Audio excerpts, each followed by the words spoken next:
l'ICM. Et je tenais à remercier la Fondation Maladies Rares de m'avoir invité aujourd'hui pour présenter ce projet, donc, qui va traiter des épilepsies. Alors les épilepsies, comme vous devez le savoir, sont caractérisées par des crises spontanées et récurrentes qui traduisent une hyperexcitabilité et une hypersynchronisation neuronale. Elles touchent environ 1% de la population et notre laboratoire s'intéresse particulièrement aux causes génétiques des épilepsies focales. Et en 2013, il a identifié un nouveau gène, DEPDC5, dont les mutations ont été identifiées dans les épilepsies focales. Et à ce jour, ce gène est le gène le plus fréquemment muté dans les épilepsies familiales focales, causant environ 20% des formes familiales. Alors DEPDC5, les mutations de DEPDC5 sont des pertes de fonction. Plus de la moitié des patients sont résistants aux antiépileptiques. Et des études récentes ont montré aussi qu'il y avait un lien avec les mutations de DEPDC5 qui pouvaient causer un risque plus élevé de SUDEP, qui correspond à la mort subite des patients suite aux crises épileptiques. Donc il est important de comprendre la fonction de DEPDC5 et jusqu'à présent, la seule fonction qui a été connue a été montrée in vivo en culture cellulaire. Et ces études ont montré que DEPDC5 faisait partie d'un complexe, GATOR1, qui agit comme un répresseur de la voie mTORC1. Alors cette protéine mTORC1 est une kinase qui est impliquée dans de nombreuses régulations cellulaires, comme la croissance cellulaire, mais aussi la transcription génique. Cependant, on ne connaît pas vraiment la fonction cérébrale de DEPDC5 ni sur le développement de l'organisme. Donc le premier travail que j'ai réalisé au sein du laboratoire a été déjà d'identifier le pattern d'expression des DEPDC5 qui n'était pas connu à l'heure actuelle. Et à l'aide d'échantillons de souris, j'ai pu montrer que DEPDC5 était fortement exprimé déjà dans le cerveau, mais on le trouvait aussi dans deux organes d'intérêt, le poumon et le cœur. D'intérêt parce que ce sont tous les trois en fait, des organes dont la fonction est altérée dans les causes de SUDEP. J'ai aussi montré que DEPDC5 était dans le cerveau exprimé exclusivement dans les neurones. Et donc pour ce projet de recherche qui vise à vraiment déterminer les causes pathologiques qui pourraient induire des crises d'épilepsie liées à DEPDC5, on s'est posé la question quelles étaient les voies cellulaires qui étaient régulées par DEPDC5, qui pourraient être impliquées, un, dans le développement, et deux, dans l'excitabilité neuronale, et qui pourraient donc expliquer les crises épileptiques, voire le SUDEP. Pour cela, nous avons donc fait une analyse transcriptomique par séquençage d'ARN qui a été réalisée par Intégragène. Et nous avons donc comparé le transcriptome de modèles murins déficients pour DEPDC5 avec leur contrôle. Et nous avons fait cela avec deux modèles différents. Un modèle embryonnaire pour répondre à la question développementale et un modèle adulte pour essayer d'investiguer l'aspect excitabilité neuronale. Donc, je vais commencer par le modèle embryonnaire. Pour cela, on a utilisé un modèle, un knockout total de DEPDC5. Alors, ce knockout est létal pendant l'embryogénèse. Les embryons meurent environ au jour 14 d'embryogénèse chez la souris, mais on peut déjà détecter des malformations corticales et cardiaques. Donc, on a réalisé une analyse transcriptomique sur ces deux organes, sur des embryons AE14 vivants. Alors cependant, on n'a pas, sûrement dû à une variabilité importante, une hétérogénéité importante entre les embryons, on n'a pas eu de clustering par génotype. Les résultats sont assez peu interprétables. Cependant, on pourra en discuter par la suite. On garde ces données avec nous et on aimerait maintenant essayer de les réanalyser et surtout les comparer avec le modèle adulte que je vais vous présenter. Donc, ce modèle adulte, nous avons utilisé un chaos neuronal pour DEPDC5 et ce modèle est très intéressant puisqu'il reproduit l'aspect épileptique que l'on trouve chez les patients ainsi que certains aspects de SUDEP. En effet, on a pu enregistrer par vidéo EEG des crises spontanées chez ces souris à l'âge adulte, ces crises qui peuvent provoquer la mort des animaux et en fait tous les animaux vont commencer à mourir après 3 mois de vie. Donc pour cette étude, nous avons réalisé l'étude transcriptomique à partir d'échantillons corticaux. Nous avons vu, pour cette analyse, l'analyse a révélé donc un bon clustering par génotype.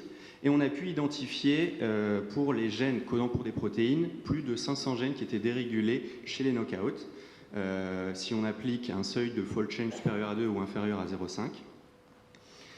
L'analyse en étudiant ces gènes, on a pu identifier pas mal de voies cellulaires qui étaient up-régulées ou sous-exprimées, dont par exemple la voie mTOR, qui est donc surexprimée comme on s'y attendait.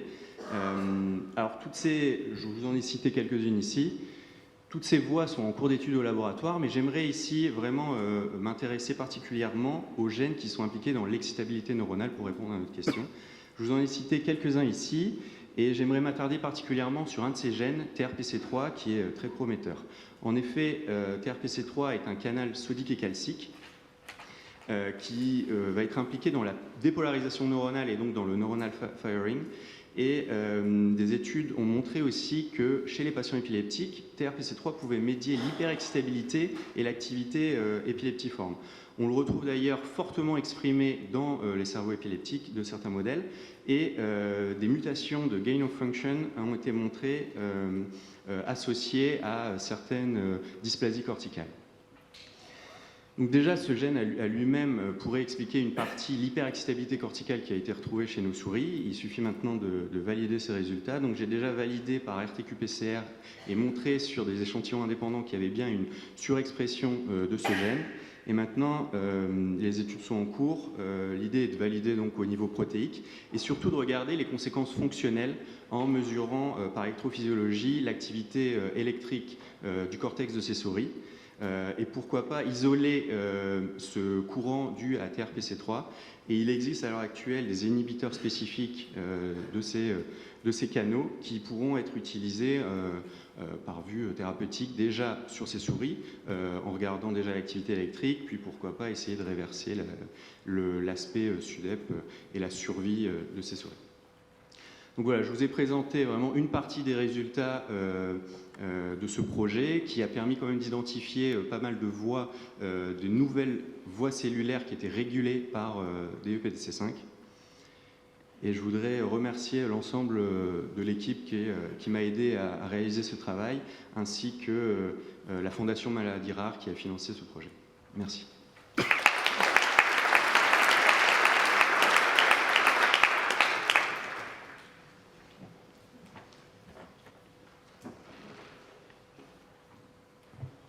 Merci beaucoup. Il y a deux questions, une devant et après Laurent Schaeffer.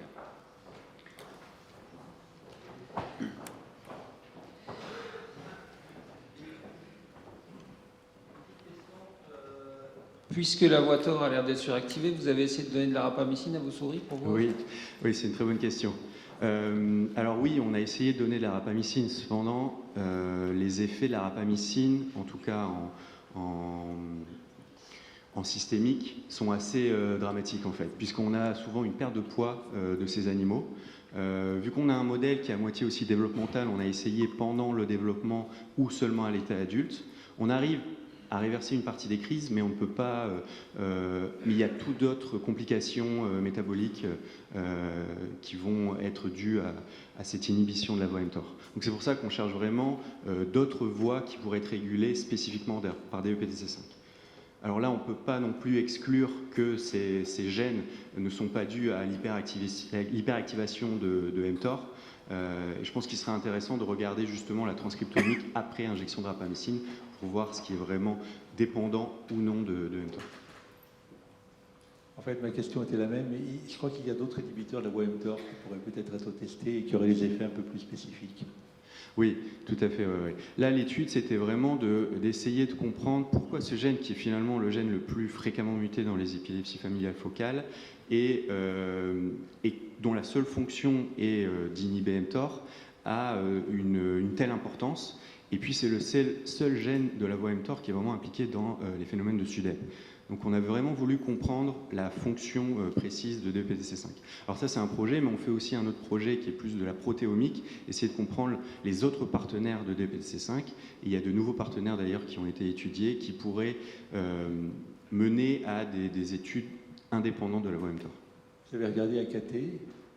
AKT, je crois qu'il n'y a pas de différence au niveau d'AKT.